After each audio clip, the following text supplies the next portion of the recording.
प्यारे बच्चों, आज हम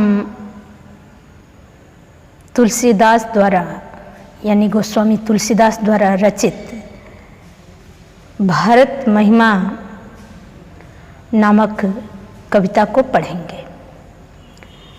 इस कविता की व्याख्या को पढ़ने से पहले हम सबसे पहले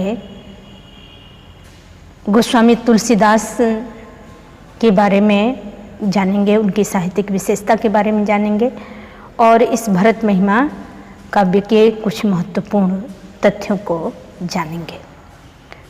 प्यारे बच्चों, जैसा कि आप जानते हैं गोस्वामी तुलसीदास की रचनाओं को आप बहुत पहले से भी पढ़ते आ रहे हैं, हाई स्कूल में भी आपने पढ़ा होगा। गोस्वामी तुलसीदास सगुण भक्ति धारा के अंतर्गत राम भक्ति शाखा के महत्वपूर्ण कवि हैं। आपने हिंदी साहित्य के इतिहास में भी पढ़ा होगा, तो राम भक्ति शाखा के एक सर्वश्रेष्ठ और महत्वपूर्ण कवि हैं। इनके काव्य की विशेषता ये है कि इनका काव्य लोक समन्वय एवं लोक मंगल का काव्य है। तुलसीदास ने अनेक रचनाएं की, लगभग 12 रचनाएं हमें प्रामाणिक रूप में उपलब्ध मिलती हैं। अगर इनकी संपूर्ण रचनाओं का अध्ययन किया जाए या इनकी रचनाओं के अनुशीलन करने पर तुलसीदास एक उत्कृष्ट कवि होने के साथ साथ एक महान लोकनायक और तत्कालीन समाज के दिशा निर्देशक के रूप में हमारे सामने उपस्थित होते हैं। इनके द्वारा रचित श्री रामचरितमानस नामक जो महाकाव्य है वो हिंदी साहित्य की एक अनुपम निधि है, खजाना है और हिंदी साहित्य में एक अद्भुत ग्रंथ के रूप में भी उपस्थित है। तुलसीदास ने रामचरितमानस में जिस तरह से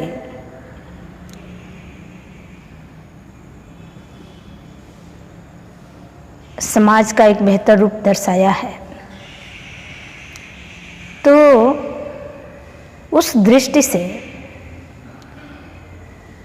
इनका काव्य बहुत ही श्रेष्ठ है। रामचरितमानस भाषा, भाव, उद्देश्य, कथा वस्तु, चरित्र चित्रण और संवाद की दृष्टि से अत्यंत महत्वपूर्ण काव्य है, अत्यंत अद्भुत काव्य है। इसके माध्यम से यानी रामचरितमानस के माध्यम से तुलसीदास ने व्यक्ति, परिवार, समाज, राष्ट्र, राजा और प्रजा, प्रशासन,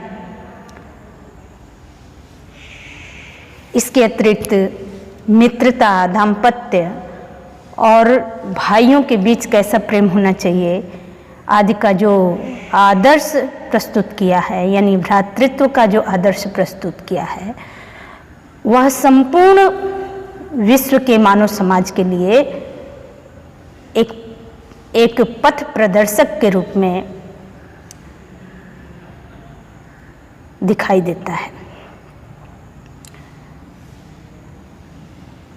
तुलसीदास एक भक्त कवि भी हैं। राम उनके आराध्य देव हैं, उनके इष्ट देव हैं।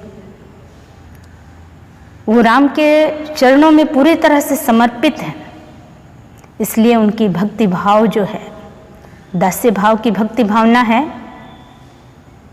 उनकी भक्ति भावना से ओतप्रोत रचना है विनय पत्रिका, यानी श्री रामचरितमानस के बाद उनकी सर्वश्रेष्ठ कृति है विनय पत्रिका, जो कि ब्रज भाषा में रचित है। श्री रामचरितमानस अवधी भाषा में रचित है। तो इस विनय पत्रिका में उनका भक्त हृदय पूरी तरह से परिलक्षित होता है। ईश्वर के प्रति अटूट भाव से वो समर्पित हैं। इस तरह से तुलसीदास की अनेक रचनाएं हैं, जैसे जानकी मंगल, पार्वती मंगल, रामलला नहचो, श्री कृष्ण गीतावली और वैराग्य संदीपनी, रामाज्ञा प्रश्नावली, अनेक रचनाएं हैं। तुलसीदास ने अपने काव्य में ब्रज भाषा और अवधी भाषा दोनों का प्रयोग किया है। उनकी श्रेष्ठ कृति श्री रामचरितमानस, जो कि अवधी भाषा में रचित है। तुलसीदास का काव्य मुख्यतः शांत रस प्रधान है, लेकिन शांत रस के साथ साथ श्रृंगार, करुण, वीर, अद्भुत, भयानक इत्यादि रसों का भी परिपाक इनके काव्य में देखने को मिलता है। श्री रामचरितमानस में शांत रस के साथ साथ, वैसे तो राम काव्य करुण रस प्रधान है, लेकिन शांत रस के साथ साथ सभी रसों का परिपाक इसमें देखने को मिलता है। श्री रामचरितमानस जो कि 7 कांडों में विभक्त हैं, कांड यानी अध्याय, यानी श्री रामचरितमानस में 7 अध्याय है, जिसे कांड के नाम से जानते हैं।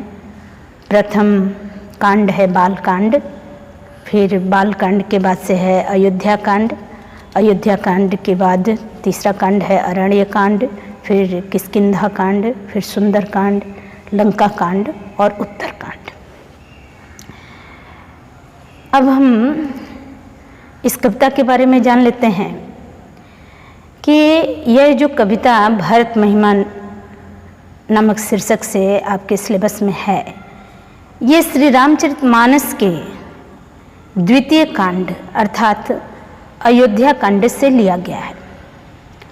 अयोध्या कांड में यही कथा वर्णित है कि जो है श्री राम जब ऋषि विश्वामित्र के साथ श्री राम और लक्ष्मण गए हुए हैं उनके यज्ञ वगैरह की रक्षा करने के लिए, फिर वो जनकपुर में जाते हैं, राजा जनक जहाँ स्वयंवर रखे हैं अपनी पुत्री सीता के लिए। फिर वहाँ से राम का या चारों भाइयों का विवाह हो जाता है और सब वापस आ जाते हैं। राम के राज्याभिषेक की तैयारी होती है, लेकिन अंततः राम को वनवास हो जाता है। ये सारी घटनाएं हैं।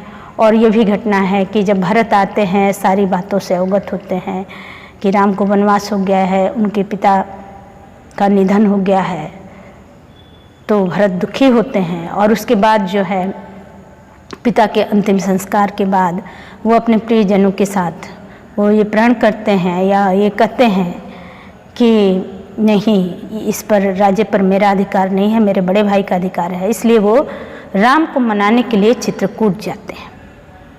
ये कथा वर्णित है।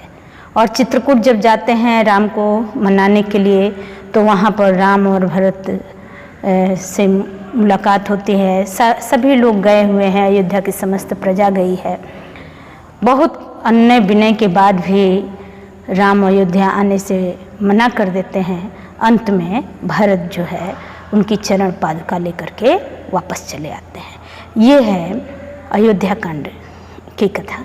तो अयोध्या कांड से ही ये लिया गया है। प्रसंग उस समय का है जब भरत राम को मनाने के लिए चित्रकूट की तरफ जा रहे हैं, उसी का प्रसंग है इसमें।